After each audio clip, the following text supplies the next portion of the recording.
사순절 15번째 날 하나님께서 우리에게 주신 말씀은 마태복음 16장 13절에서 16절입니다.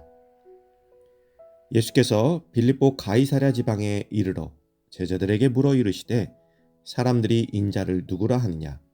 이르되 더러는 세례 요한, 더러는 엘리야, 어떤 이는 예레미야나 선지자 중에 하나라 하나이다.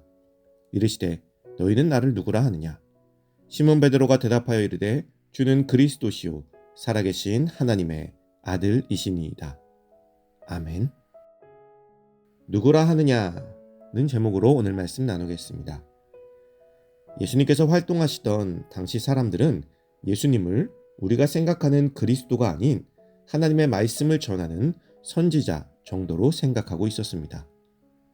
그래서 예수님께서 제자들에게 사람들이 나를 누구라 하느냐고 물으셨을 때 제자들은 세례 요한, 엘리야, 예레미야와 같은 선지자들을 언급하였습니다. 당시 세례 요한은 수많은 유대인들에게 존경을 받는 사람이었습니다. 그의 말씀을 듣고 그에게 나와 세례를 받았습니다. 예수님도 공생애를 시작하시며 세례 요한에게 세례를 받으러 가셨죠.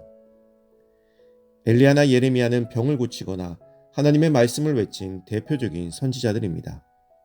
이들의 공통점은 모두 하나님의 부르심을 받아 활동하였고 사람들이 인정하고 좋아하는 선지자였다는 것입니다. 그런 관점에서 보면 예수님은 사람들이 좋아하고 사람들에게 인정받는 사람이었다고 볼 수도 있지만 사람들이 명확하게 예수님이 누구신지 모른 채 자신들이 원하는 방향으로 예수님을 생각하고 있었다고 볼 수 있는 것입니다. 예수님은 누구십니까? 이 질문에 대한 정답을 베드로가 말하고 있습니다. 주는 그리스도시요 살아계신 하나님의 아들이시니이다. 그리스도, 하나님의 아들은 유대인들이 오랜 시간 기다려온 메시아입니다. 예수님은 이 땅에 유대인들이 그토록 애타게 기다리던 메시아로 오셨습니다. 그러나 사람들은 예수님을 자기 중심적으로 해석해버렸습니다. 우리에게도 예수님은 우리의 죄를 대속해 주시는 그리스도입니다. 우리의 대속자이시죠. 그런데 우리도 예수님을 우리의 필요에 따라 다르게 생각하고 있지는 않을까요? 병을 고치시는 분, 나의 문제를 해결하시는 분, 나의 원수와 싸워주시는 분, 나의 물질을 채워주시는 분, 나를 행복하게 해주시는 분과 같이 나에게 필요한 상황에 따라 그것을 채우시는 분으로 바라본다는 것입니다. 이것이 잘못된 것은 아니지만 정답은 아닙니다. 예수님은 그리스도시요 살아계신 하나님의 아들로서 나를 구원해 주시는 분이십니다. 그렇기에 그 외에 나의 필요를 채우시는 분으로만 바라보는 것은 유대인들과 같이 예수님을 제대로 알지 못하고 살아가는 것입니다. 베드로의 정답 위에 예수님께서는 베드로에게 천국의 열쇠와 교회를 세우시겠다는 축복의 말씀을 주셨습니다.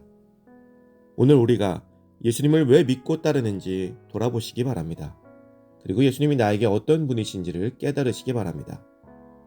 참된 우리의 구원자 되시는 예수님을 고백하는 귀한 사순절이 되시기를 주님의 이름으로 축복합니다. 사랑의 하나님, 나를 위해 이 땅에 오신 예수님을 내 삶의 문제 해결자가 아닌 내 영혼의 구원자로 또 메시아로 제대로 바라볼 수 있는 믿음을 우리에게 허락하여 주시옵소서. 우리 구주 예수 그리스도의 이름으로 기도드립니다. 아멘.